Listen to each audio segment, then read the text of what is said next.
Passer de la révélation à la réalisation. Et j'en suis témoin. Là, je ne suis pas dans la théorie, je ne suis pas juste dans de la théologie, je suis dans de la pratique. Je l'ai vu de mes yeux. J'ai vu ces hommes avoir des révélations et puis j'ai vu ces révélations devenir des réalisations. Je pouvais les toucher. Il y a un moment donné où je ne pouvais rien toucher. Il y a un moment donné où je ne pouvais rien saisir, même rien voir. Et soudain, c'est comme s'ils amenaient dans le monde visible ce qui était dans le monde invisible. De la révélation à la manifestation, il faut réunir des conditions bien précises pour voir la manifestation d'une réalité spirituelle.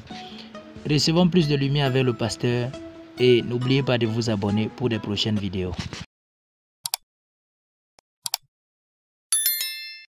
Puis souvent poser la question suivante, pourquoi la révélation que nous avons de Dieu, la certitude de sa présence, la conviction de sa puissance et de son autorité, et sa puissance elle-même ne nous change-t-elle pas plus que ça? Pourquoi tout en étant convaincu, tout en ayant la certitude que Dieu existe, tout en le contemplant autour de nous dans la création, eh bien finalement, cela n'a-t-il pas plus encore d'impact sur nos changements individuels? Il me semble que c'est une question importante. Je me suis aussi posé la question, pourquoi en ayant tant de promesses, pourquoi en ayant parfois des promesses même individuelles venant de Dieu, au travers d'une parole de connaissance ou prophétique, mais plus encore au travers du logos de la parole, pourquoi n'y a-t-il pas plus de promesses qui s'accomplissent dans nos vies? Pourquoi, permettez-moi une expression qui est tirée du sport et du rugby, pourquoi est-ce que l'essai n'est pas transformé? Il me semble que nous avons tout pour vivre heureux. Et il me semble que Dieu nous a donné toutes les clés du bonheur. Et il me semble que Dieu nous a donné toutes les clés pour que nous puissions vivre dans l'épanouissement. Et pourtant, entre ce que nous avons reçu d'un côté et le résultat de l'autre, il y a comme un décalage. C'est un peu comme si un semeur avait toute la semence, il a toute la terre, mais il n'a jamais de récolte. C'est quand même embarrassant. Vous avez le droit de réagir. Hein? Ce matin, vous êtes... je sais que vous vous dites, mais qu'est-ce qu'il va nous raconter ce matin? J'ai la semence, j'ai les champs, j'ai pas de moisson. Il y a quelque chose qui fonctionne pas. Voyez-vous, j'ai réfléchi à cela. Et j'ai observé un peu tout ce qui s'est passé chez les serviteurs de Dieu dans la Bible, dans les Écritures. Je me dis, mais comment se fait-il que pour beaucoup d'entre eux, ils sont passés de la révélation de ce qu'ils ont reçu à la réalisation? Qu'est-ce qui a fait que d'un côté, ils recevaient la révélation, mais arrive un moment donné où lorsque vous lisez leur histoire, ils rentrent dans la réalisation de la révélation. C'est-à-dire, elle devient concrète. Et puis j'ai observé plus proche de moi la vie de mes aïeux, je pense à mon grand-père entre autres, mais également à mon père, où je me dis, mais j'ai vu ces hommes passer de la révélation à la réalisation. Et j'en suis témoin. Là, je ne suis pas dans la théorie, je ne suis pas juste dans de la théologie, je suis dans de la pratique. Je l'ai vu de mes yeux. J'ai vu ces hommes avoir des révélations et puis j'ai vu ces révélations devenir des réalisations. Je pouvais les toucher. Il y a un moment donné où je ne pouvais rien toucher. Il y a un moment donné où je ne pouvais rien saisir, même rien voir. Et soudain, c'est comme s'ils amenaient dans le monde visible ce qui était dans le monde invisible. Et je disais, mais... Qu'est-ce qui fait le trait d'union entre les deux? Et en y réfléchissant, eh bien, je me suis rendu compte que le trait d'union entre les deux était toujours une chose, l'obéissance. L'obéissance a toujours été le trait d'union. Et je me souviens, mon très cher papa est un homme qui n'arrêtait pas de me dire, Samuel, tu sais, Dieu m'a dit, si tu m'obéis...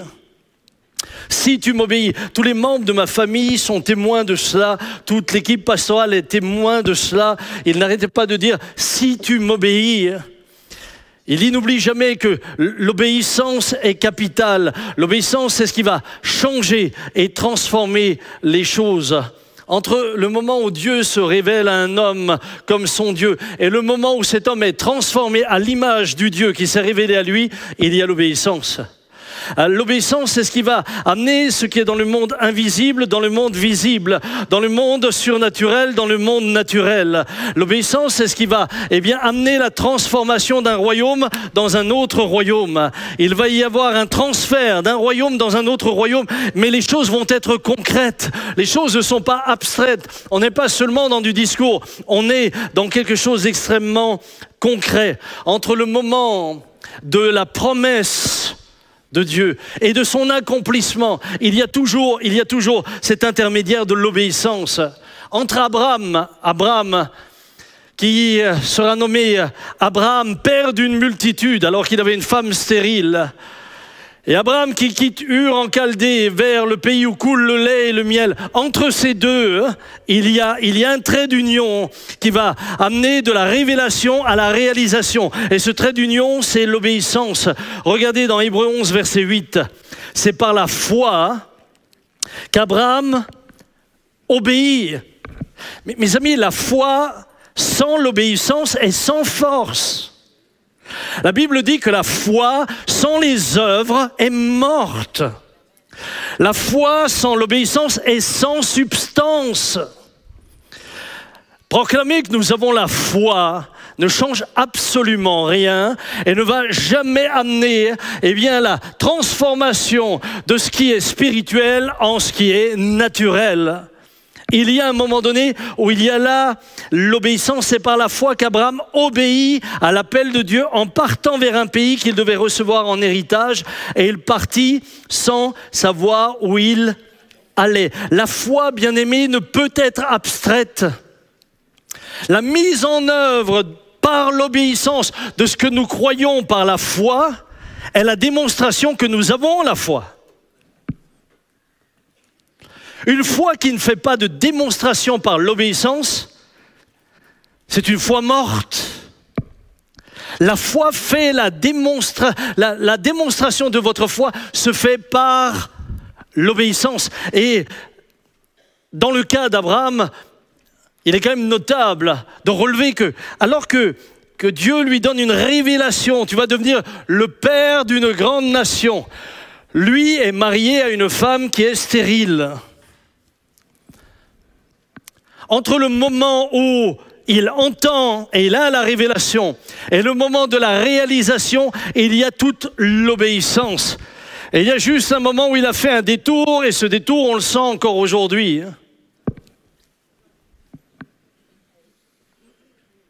Mais il y a l'obéissance. Et il est dit que Abraham espéra contre toute espérance. C'est-à-dire qu'au moment où il doit...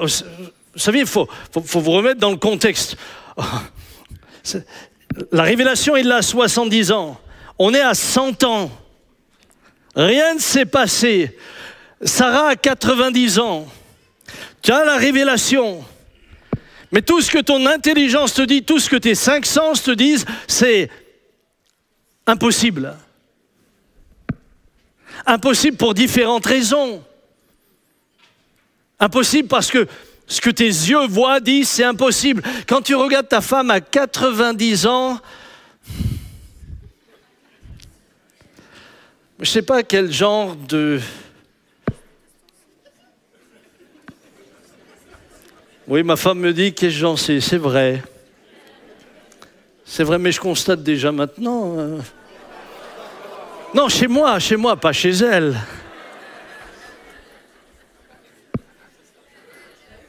Et, mes amis, s'il n'était pas découragé en regardant Sarah, il suffisait qu'il se regarde lui. Écoutez, à 100 ans,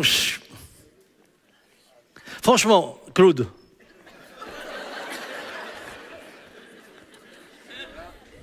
non, on n'a quand même plus la vigueur du pur sang, hein.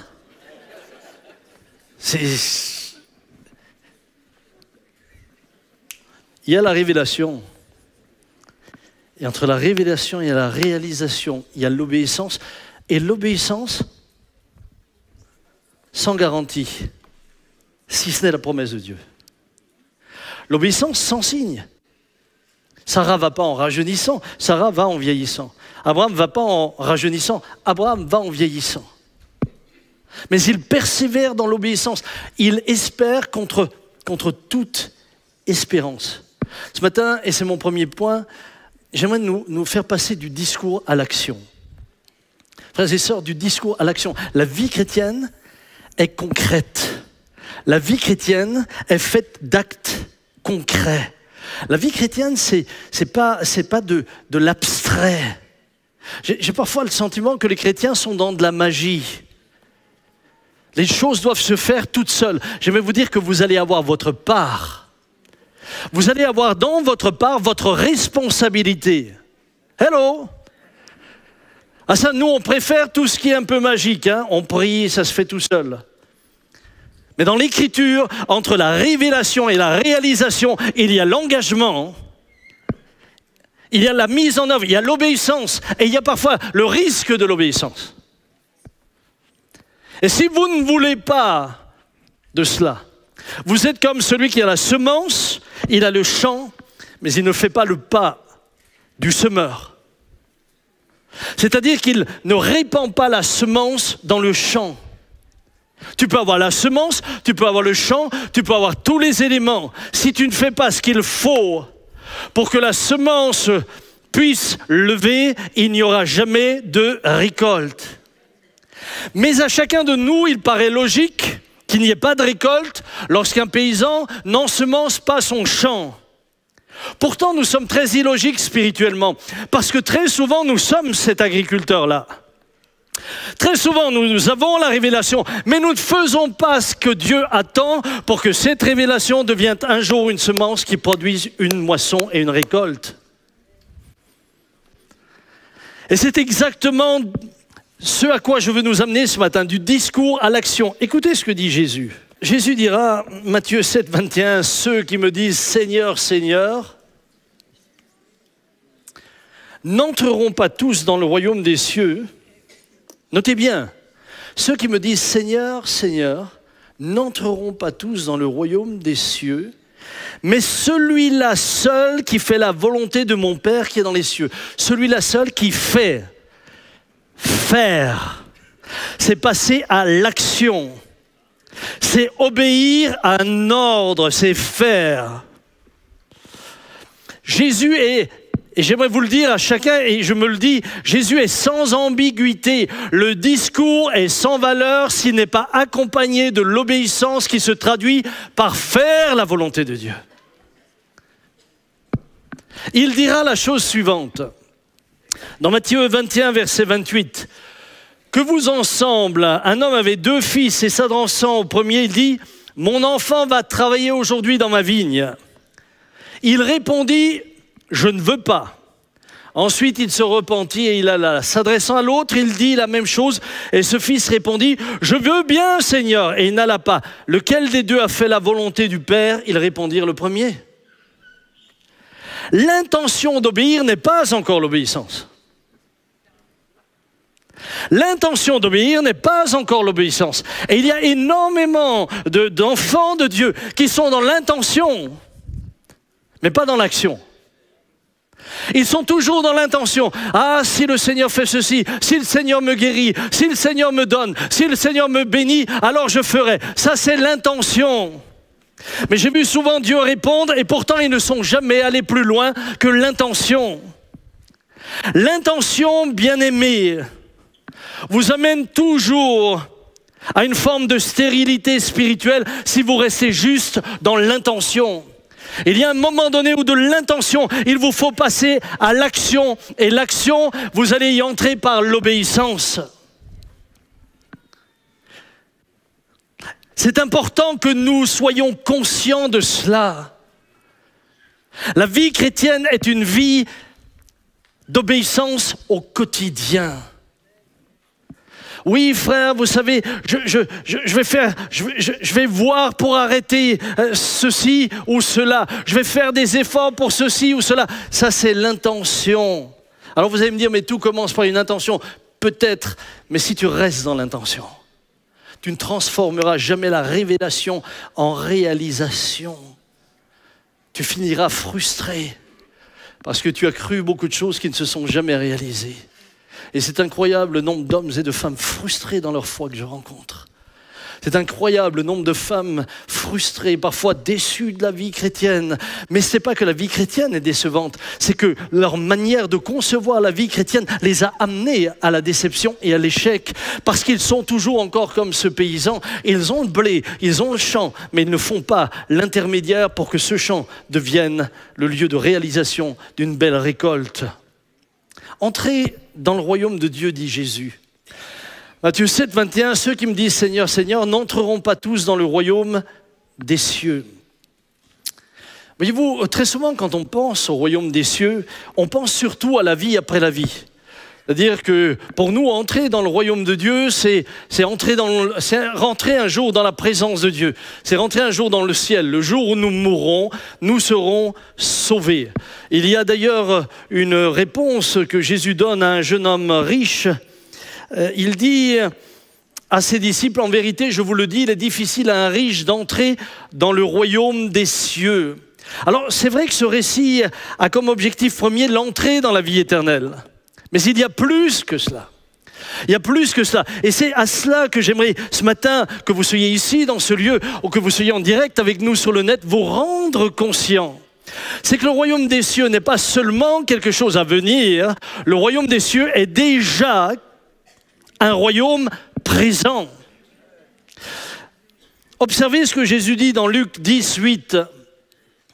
Dans quelque ville que vous entriez et où l'on vous recevra, mangez ce qui vous sera présenté, guérissez les malades qui s'y trouveront et dites-leur, écoutez bien, et dites-leur, le royaume de Dieu s'est approché de vous. Lorsqu'il leur dit le royaume de Dieu s'est approché de vous, ce n'est pas un royaume à venir, c'est un royaume qui est déjà présent. Bien sûr, un jour, lorsque nous fermerons nos yeux, comme mon cher papa pourra dire, je rentre maintenant à la maison, nous rentrerons à la maison. Mais en attendant, j'aimerais vous dire que mon père vivait déjà dans la dimension du royaume de Dieu ici.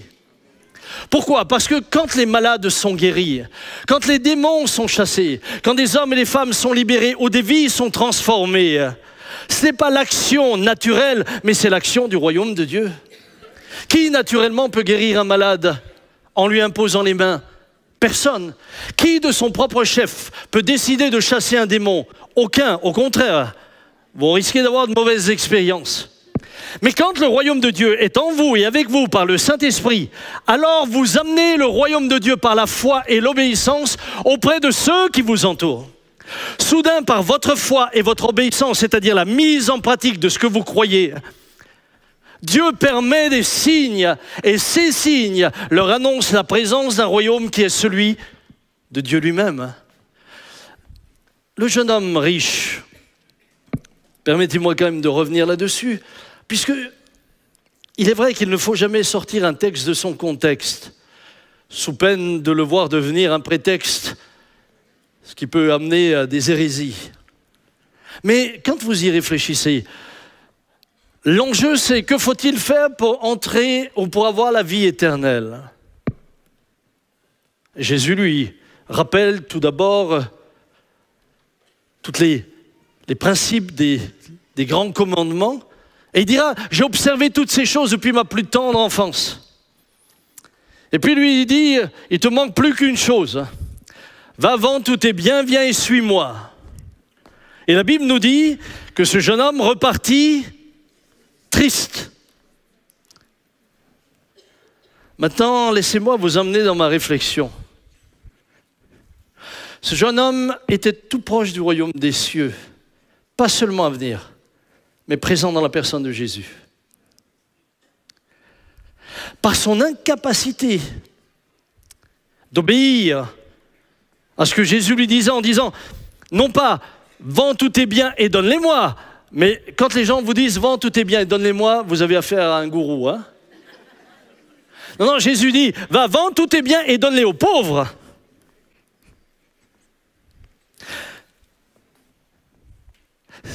S'il l'avait fait, où se serait-il retrouvé? Il se serait retrouvé avec les disciples à la suite de Jésus. Et là, soudain, il aurait vécu ce que les disciples pouvaient vivre. Que vivaient les disciples? Les disciples voyaient les malades guéris, voyaient l'aveugle voir. Les disciples voyaient le Christ marcher sur l'eau. Les disciples voyaient le pain être multiplié. Les disciples voyaient la révélation du royaume de Dieu se concrétiser dans sa réalisation dans la personne de Christ. Mais son incapacité de dire « Je suis en accord avec toi et je vais t'obéir, Seigneur », le priver du royaume de Dieu. Combien de chrétiens sont privés du royaume de Dieu déjà maintenant? Pardonnez-moi, je suis souvent triste de voir des chrétiens qui ne vivent rien. Rien. Vous allez à l'église, vous chantez, vous rentrez à la maison, vous continuez votre petite vie, pourvu qu'elle soit confortable, mais il ne se passe rien.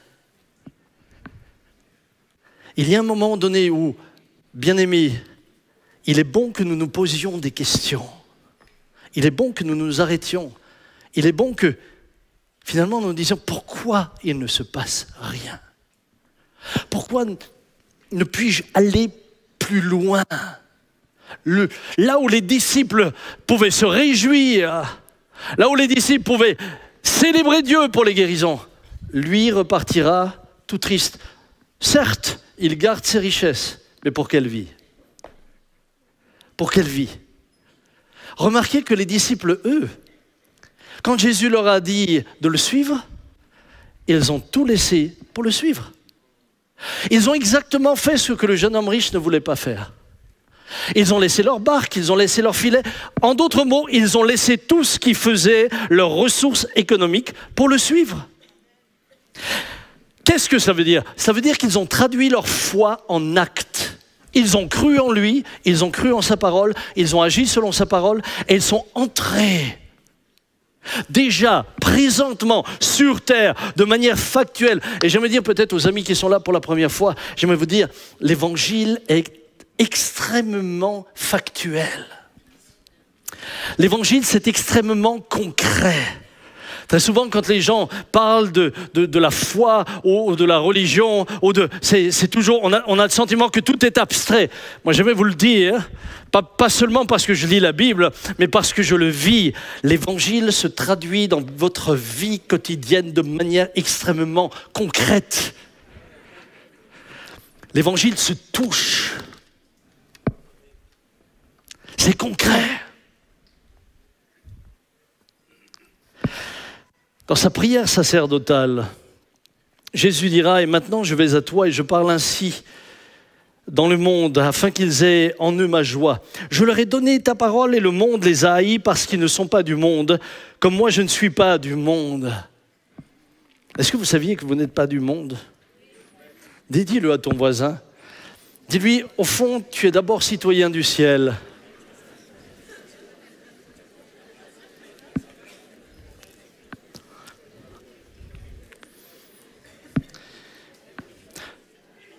Je ne te prie pas de les ôter du monde, mais de les garder du monde.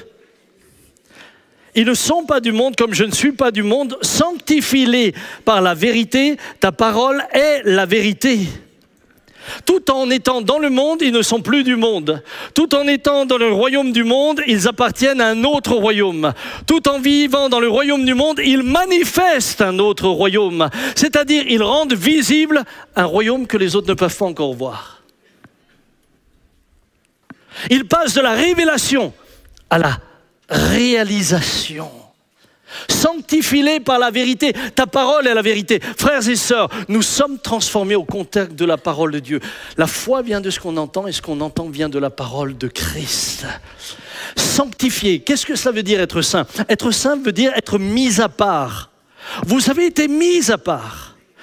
Caro, tu as été mise à part. Dominique, tu as été mise à part. Ben, tu as été mise à part pour un service sacré. Mise à part dans le monde, mais plus du monde. Vous avez été mise à part. Mais maintenant, il dit, sanctifie-les par la vérité. Ta parole est la vérité. En d'autres termes, plus cette parole, vous vous y soumettez, vous lui obéissez, plus elle vous met à part. Et elle vous permet d'amener dans le monde visible ce que Dieu a préparé il y a bien longtemps pour vous dans le monde invisible. Bien sûr que nous sommes dans le monde et sur la planète Terre soumis aux mêmes événements météoriques, etc. Météorologiques, pardon. Pas météoriques. Le jour où on se la prend, celle-là, on pourra tous dire purée. Météorologique. Évidemment, on est tous soumis. Le soleil se lève sur le bon et sur le méchant. La pluie tombe sur le bon et sur le... Ça serait quand même rigolo hein, que le soleil se lève juste sur les justes. T'as tous ceux qui seraient tout le temps dans la nuit avec une lampe de poche et les autres qui seraient éclairés. Ou t'as ceux qui auraient la pluie et les autres ne l'auraient pas. Je pense qu'il y en aurait beaucoup plus qui deviendraient chrétiens.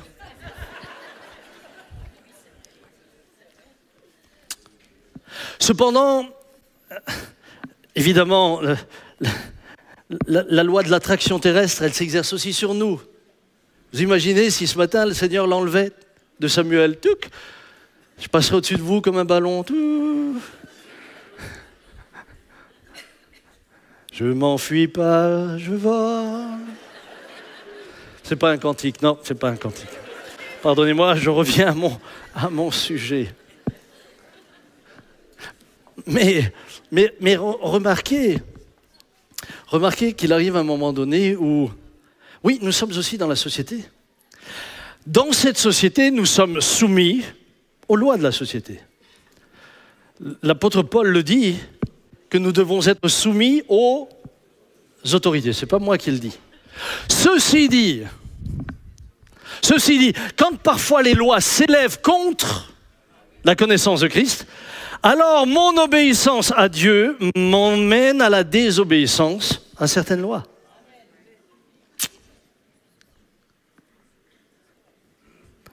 Vu le jour particulier, je ne vais pas aller beaucoup plus.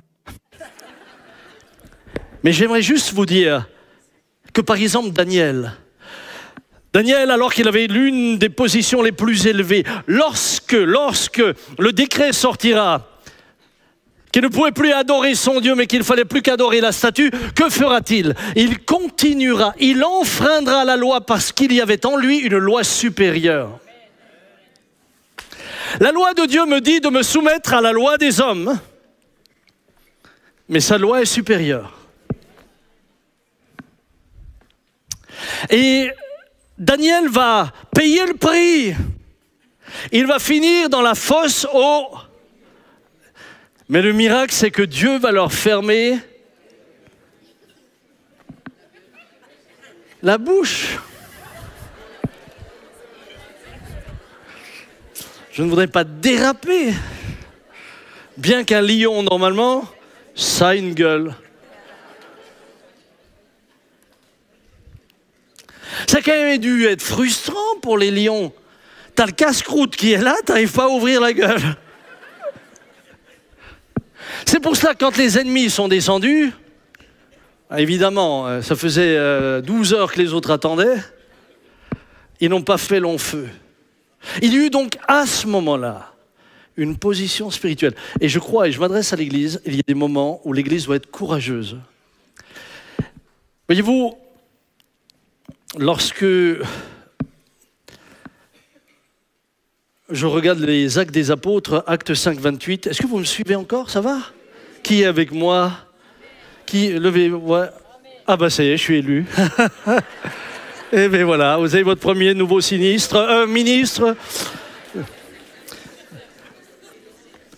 Acte. Des fois, il me passe des bêtises par la tête, c'est pas possible. Acte 5, 28. Nous avions formellement défendu d'enseigner en ce nom-là, et voici que vous avez rempli Jérusalem de votre enseignement, et que vous voudriez faire retomber sur nous le sang de cet homme. Pierre répondit ainsi que les apôtres, il faut obéir à Dieu plutôt qu'aux hommes. Plus proche de nous, mon très cher papa, lorsqu'il avait été dans les Malgré nous, vous le savez, les Malgré nous sont des Alsaciens de 16-17 ans qui ont été raflés à la sortie des lycées, à la sortie parfois des bus, là où il se trouvait, pour être amené dans la SS. Lorsqu'il a été, donc tout d'un coup, à l'âge de 17 ans, face à un commandant SS, et j'aimerais vous dire qu'à cette époque-là, on ne riait pas, il lui dira par conviction, je le précise, par conviction, mais par conviction sur laquelle sa foi reposait, c'était sa conviction. Il dira au commandant SS, « Je ne tuerai jamais ». Ils l'ont malmené, ils l'ont frappé, mais Dieu l'en a sorti. C'est vrai qu'il a déserté, c'est vrai qu'il s'est enfui de l'Allemagne, et c'est vrai, je bénis Dieu que 39-45, eh bien en 45, la fin de la guerre est arrivée, c'était cette période-là, ce qui a évité à toute notre famille, du côté de mon père, d'être déportés. Mais du côté de ma mère, où son frère avait déserté l'armée allemande pour passer chez les Anglais, on retrouvera le nom de ma mère et de ma grand-mère sur une des listes pour Auschwitz. On ne faisait pas de quartier à ce moment-là. Il y a des moments où obéir, ça coûte cher. Mais par conviction, et il me l'a raconté je ne sais combien de fois, dans son livre sur l'archipel du Goulag, Alexandre Solzhenitsyn cite le patriarche de Moscou, dans une période extrêmement sombre où des millions d'hommes ont été, on peut le dire, exterminés, éradiqués. Voilà ce qu'il dit. Le président du tribunal, ainsi vous estimez que le pouvoir soviétique a agi irrégulièrement. L'argument m'a su. Des millions de fois encore, on nous l'assénera au cours des séances de nuit dans les cabinets d'instruction. Et nous autres, jamais nous n'aurons l'audace de répondre aussi simplement que le patriarche. Oui. Le président, les lois actuellement en vigueur dans l'État, les considérez-vous comme obligatoires pour vous, oui ou non? Le patriarche, oui. Je les tiens pour obligatoires dans la mesure où elles n'offensent pas les règles de la piété. Et là, Solzhenitsyn dit que n'avons-nous tous répondu de la sorte, le cours de notre histoire en eût été changé. Je ne sais pas ce qu'il est advenu du patriarche, mais il a eu le courage de ses convictions. Et nous ne savons pas dans quel temps nous sommes ni ce qui est devant nous. Mais j'aimerais vous dire que nous sommes amenés à être lumière du monde et sel de la terre. Et face à tout ce qui s'élève contre la connaissance de Christ, ayons le courage du patriarche. Ayons le courage des apôtres. Ayons le courage de Daniel. Ce n'est pas tout de dire « Oh Seigneur, délivre-moi de la fosse au lion ». C'est peut-être avant de lui dire « Délivre-moi de la fosse au lion ». Seigneur, donne-moi d'obéir, même si je risque la fosse au lion. Bien-aimés, ce matin, j'aimerais vous dire que cette position de cœur est importante. Nous passons là du discours à la démonstration, du discours à l'obéissance. Vous ne pouvez pas vous contenter du discours. L'intention ne suffit pas. Il va falloir passer à l'obéissance. Sans quoi, vous serez toujours dans la révélation, mais jamais la réalisation. Sans quoi, vous aurez un christianisme qui vous ressemblera, mais qui ne ressemblera pas à ceux qui savent ce que veut dire être dans le royaume et servir dans le royaume. Deuxième point, oh là là là là.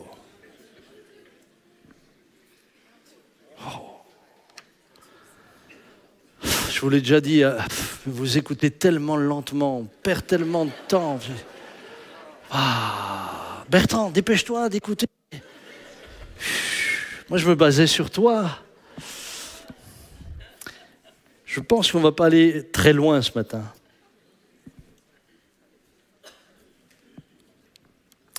Mais j'aimerais simplement dire la chose suivante.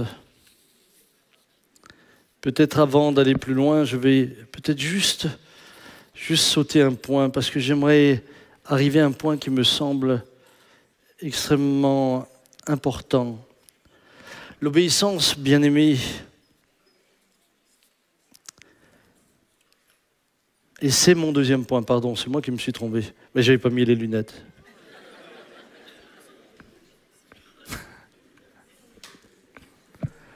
L'obéissance marque d'adoration et de respect. On va terminer avec ce point-là. Les deux autres, je peux les faire la prochaine fois que je prêche, si vous êtes d'accord. Vous êtes d'accord? Ne partez pas en vacances, restez là pour écouter la prochaine prédication.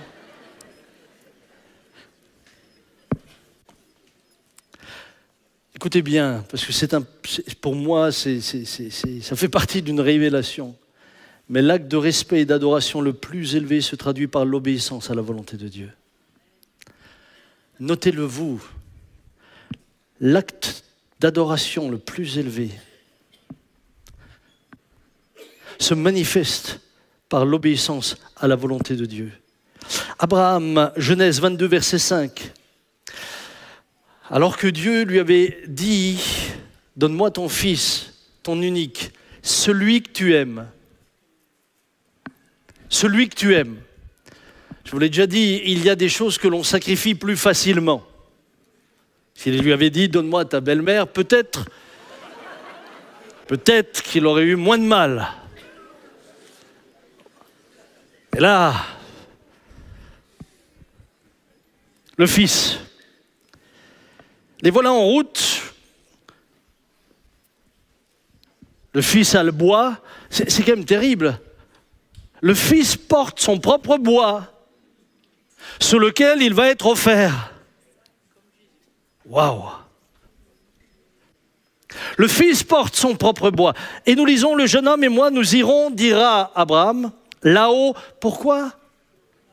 Pour adorer. Puis nous reviendrons auprès de vous. Ça, c'est la foi.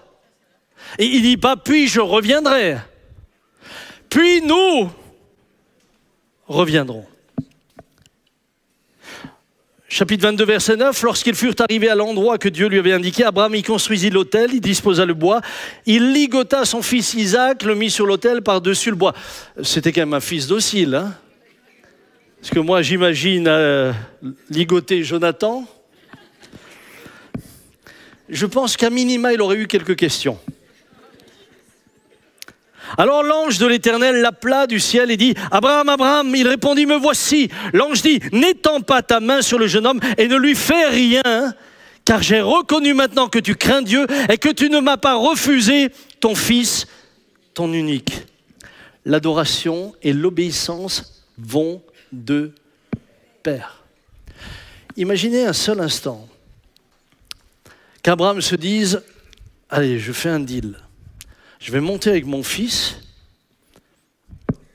mais au lieu que j'offre mon fils, au lieu que j'obéisse à ce qu'il m'est demandé, je vais m'arranger pour attraper une chèvre, un bouc, un mouton, ce qui passe par là, et avec mon fils, on l'offrira. Ce sera quand même une offrande. » Abraham ne serait jamais devenu le père des croyants. Abraham ne serait jamais devenu le père de la foi. Abraham n'aurait jamais amené dans le monde visible ce qui était dans le monde invisible. L'obéissance est la marque la plus haute d'adoration, quoi que nous disions et quoi que nous fassions. Il dira, « Je sais maintenant que tu crains Dieu. » Comment a-t-il su qu'il le craignait? Par l'obéissance. Vous avez beau dire toute la journée, je crains Dieu, je crains Dieu. Ce ne sont que des mots. La crainte de Dieu se transforme ou se démontre par l'obéissance. Je vois des chrétiens me dire, je crains Dieu, je crains Dieu. Ça fait 30 ans que vous me dites que vous craignez Dieu. J'ai envie de vous chanter avec Dalida, parole, parole. Parole, c'est que des mots. Je ne sais plus la suite. Faut dire que je ne suis pas un fan de Dalida non plus. Hein. Mais dans le ciel, avant même que la terre fût créée, celui qui était choisi pour l'adoration, celui qui était créé pour ça, celui pour qui Dieu avait même créé les instruments avant qu'ils n'existent. Écoutez bien ce qu'il est dit dans Ézéchiel. Ézéchiel 28, verset 12. « Fils de l'homme, entonne une complainte sur le roi de Tyr. » Les théologiens partent du principe que le roi du Tyr, c'est une image de Satan. « Tu lui diras, ainsi parle le Seigneur l'Éternel, tu mettais le sceau à la perfection, tu étais plein de sagesse, parfait en beauté, tu étais en Éden, le jardin de Dieu. Tu étais couvert de toute espèce de pierres précieuses, de sardoine, de topaze, de diamants, de chrysolite, d'onyx, de jaspe, de saphir, d'escarboucle, d'émeraude et d'or. Tes tambourins et tes flûtes étaient à ton service, préparés pour le jour où tu fus créé. » Waouh! Dieu avait déjà, pour cette créature céleste, plus puissante que toutes les autres, préparé pour l'adoration, les instruments. Et ce qui mettra la fin à la louange de celui qui avait été choisi pour cela, ce fut la désobéissance. La désobéissance met fin à l'adoration. La désobéissance met fin à l'adoration. Et je pense qu'il y a beaucoup de chrétiens qui n'ont pas saisi cela, qui ne le comprennent pas. À quel point c'est important tout au long de l'Écriture. Nous verrons que Satan, à cause de sa désobéissance, avec un tiers des anges, fut jeté en dehors du ciel. Vous savez, ne prenez jamais le temps de discuter avec le diable. Il est beaucoup plus puissant que vous. Je me demande ce qu'il a dit aux anges dans le ciel pour arriver à les convaincre. Hello, vous vous êtes déjà posé la question? Attendez, les anges sont dans le ciel. On parle du ciel. Si les anges avaient été, je ne sais pas moi, dans l'équipe de France, là, j'aurais compris que... Parce que là, on est en train de vivre un miracle avec notre équipe. On est en demi-finale avec un penalty. Nous, on fait aussi de la magie, hein. L'autre jour, je les ai regardés jouer. J'ai dit, mais tous ceux qui doivent être opérés, il faudrait les faire regarder un tel match. Parce qu'après, tu es tellement anesthésié qu'on peut t'opérer sans souffrance. Il y a la révolte. La conséquence, c'est je te jette hors de ma présence. Pourquoi est-ce que je vous dis cela ? Parce que chaque fois qu'il y a la désobéissance volontaire et persévérante, ceux qui la commettent sortent de sa présence. Tu as beau avoir la révélation, la réalisation, tu vas en être séparé. Bien sûr qu'il y a le pardon, mais le pardon est toujours précédé de la repentance, donc du retour à ce que je n'ai pas fait pour le faire maintenant. Il y a Satan qui est mis en dehors du ciel. Il y a Adam et Ève qui sont mis en dehors du paradis. Et puis j'aurais pu prendre beaucoup d'exemples, Saül qui est mis en dehors du plan de Dieu pour lui. Il avait la révélation. Samuel lui avait tout dit. Samuel lui a dit ce qu'il deviendrait. Il a vu une partie de la révélation arriver, mais voilà qu'il désobéit. Et il nous est dit la chose suivante. Dans 1 Samuel 15, 22, Samuel dit « L'Éternel trouve-t-il du plaisir dans les holocaustes et les sacrifices, comme dans l'obéissance à la voix de l'Éternel ? Voici, l'obéissance vaut mieux que le sacrifice et l'observation de sa parole vaut mieux que la graisse des béliers, car la désobéissance est... » Écoutez bien parce que j'ai quelque chose à vous dire après. Car la désobéissance est aussi coupable que la divination, et la résistance ne l'est pas moins que l'idolâtrie et les téraphins. Puisque tu as rejeté la parole de l'Éternel, il te rejette comme roi. Satan, puisque tu t'es rebellé, tu as rejeté la volonté de Dieu, je te jette hors du ciel. Adam et Ève, parce que vous avez rejeté la parole de l'Éternel au travers de votre désobéissance, vous sortez du paradis. Saül, voilà ce qui était pour toi. Mais voilà ce qui se produit maintenant.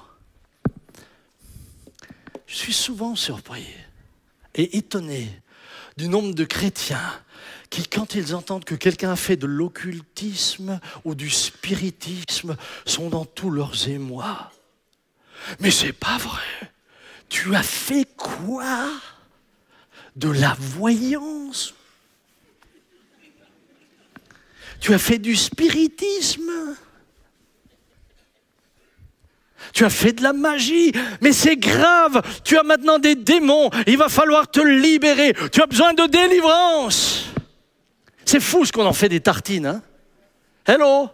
Et puis alors Deutéronome 18, et ceci, et cela, et c'est juste! Je suis très surpris qu'ils ne sont pas émus de la même manière quand il s'agit de la désobéissance, puisqu'il est dit que la désobéissance est aussi coupable que la divination. En d'autres termes, mon frère, quand tu désobéis, ma sœur, quand tu désobéis, tu te rends aussi coupable que celui qui fait de la voyance, que celui qui fait de la magie, que celui qui fait de la sorcellerie, et tout ce que tu voudras. Alors arrêtez de mettre l'emphase sur certaines choses et d'en taire d'autres. Soyons. Il y en a certains qui me regardent et me disent « Oh, il est sévère aujourd'hui, il doit être énervé à cause des élections. » Non, je suis tranquille. Non, mais je vois certains qui disent « Mais des fois, je suis juste un peu fatigué de voir cette balance fausse. D'un côté, t'as fait de l'occultisme, oulala, mais là, il va falloir te délier jusqu'à la 10e génération, et puis il va falloir remonter jusqu'à Vercingétorix pour voir qui encore a fait, peut-être que le barde d'Astérix était aussi dans ta lignée, etc. Et de l'autre côté, ils désobéissent. Et je dis, commence par là. Tu verras qu'en commençant à obéir, il y a beaucoup de liens qui tombent, car la vérité rend libre, elle affranchit. Je ne dis pas qu'il n'y a pas de puissance démoniaque, je ne dis pas qu'il y a des gens qu'il n'y a pas de gens qui ont besoin de délivrance, je dis juste, ayons une balance équilibrée. Saül pensait compenser la désobéissance par un sacrifice. En conséquence, malgré la révélation, il ne verra jamais la réalisation. Vous savez, la désobéissance à Dieu est le rejet de celui qui nous invite à obéir. Et permettez-moi d'aller plus loin. Elle le remet en question dans sa sagesse. Si Dieu me dit quelque chose et moi je fais autrement, j'estime que je suis plus sage que celui qui m'a donné l'ordre. Elle est aussi un soupçon de manque d'intégrité. Regardez ce qui se passe avec Adam et Ève.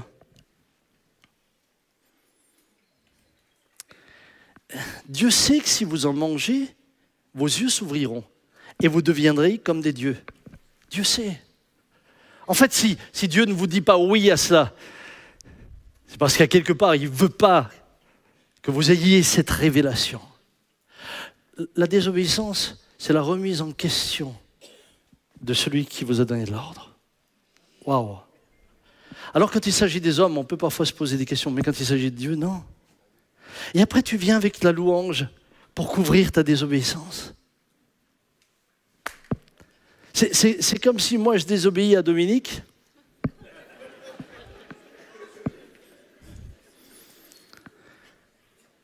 Et pour me racheter, je lui emmène un bouquet de fleurs.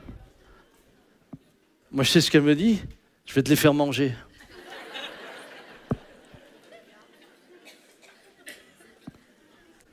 Alors, ça ne se passe pas comme ça exactement, mais je suis quand même pas mal obéissant. Hein? Si, surtout la nuit, quand je dors. Est-ce que vous comprenez le principe? Je désobéis, mais ensuite, pour acheter le coup, hop, je fais un petit sacrifice. Seigneur, c'est vrai que là, c'était... Mais je te donnerai un don dimanche. Mais Dieu ne s'intéresse pas à ton don, garde-le. Ce qui intéresse Dieu, ce qui honore Dieu, la seule chose qui soit digne de l'adoration, c'est ton obéissance. La valeur de votre adoration et de mon adoration dépend de l'obéissance. Venir pour adorer le dimanche, quand toute la semaine je désobéis, c'est un non-sens. Ton adoration ne dépasse pas ce plafond.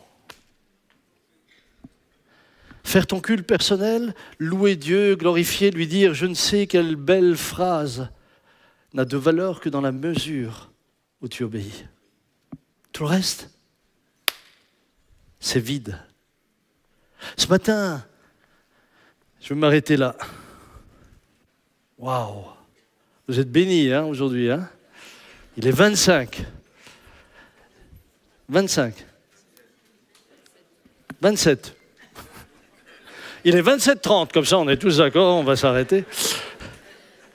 Frères et sœurs, entre la révélation que vous pouvez avoir, et nous le verrons la prochaine fois, de manière très concrète aussi, entre la révélation que vous pouvez avoir et la réalisation de la révélation, il y a l'obéissance. Tu peux avoir la semence, tu peux avoir le champ. S'il n'y a pas le trait d'union entre les deux, s'il n'y a pas le semeur qui obéit à une loi naturelle qui dit que la semence dans un sac, elle ne donne pas de récolte, mais qu'il faut obéir à la loi naturelle qui te dit que cette semence, tu dois la prendre et la mettre dans une terre qui a été travaillée, tu ne verras jamais de récolte. Tu ne pourras pas accuser Dieu, tu ne pourras pas accuser les hommes, tu pourras juste t'en vouloir à toi-même. De la même manière, dans la vie spirituelle, tu peux avoir reçu toutes les semences de la parole de Dieu. La parole de Dieu est comme une semence, dit l'Écriture. Tu peux avoir reçu la semence, tu peux venir là tous les dimanches, tu peux écouter tous les sermons sur le net, tu peux écouter tous les replays, tu peux tout écouter. Si à un moment donné tu n'obéis pas à cette loi spirituelle, et là je parle d'une loi spirituelle qui te dit quand tu as la révélation, il faut l'obéissance pour arriver alors à la moisson, à récolter de la révélation à la réalisation, tu resteras dans une vie chrétienne frustrante et frustrée. Et moi, je voudrais que vous ayez une vie chrétienne heureuse, joyeuse, dans laquelle vous dites, le royaume de Dieu, non seulement je vais y aller, mais déjà, j'en vois les fruits. Déjà, j'en ai l'avant-goût et je m'en réjouis. Dis à ton frère, ça vaut la peine d'obéir au Seigneur. Ça vaut la peine d'obéir au Seigneur. Ça vaut la peine. Frère Rosaire, Joël, et la petite voisine qui a été baptisée il n'y a pas longtemps, ça vaut la peine de se donner au Seigneur. Ça vaut la peine. Encourage ton voisin, dis-lui, serre-lui la main, dis-lui, vas-y, vas-y, arrête d'être dans le discours. Arrête d'être dans le discours. Arrête d'être dans le discours.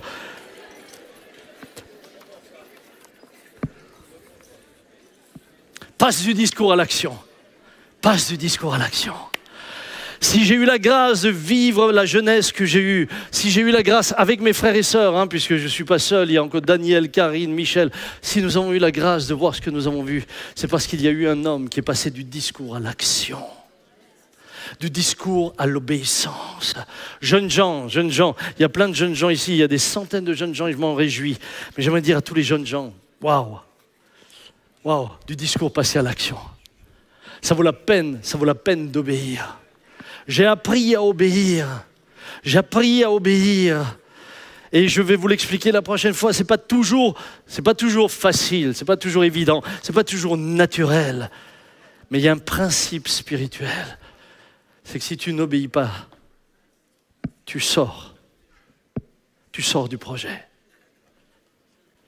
Moi, je ne voudrais pas que tu sors du projet. Certains me diront, oui, mes frères, on est sous la grâce.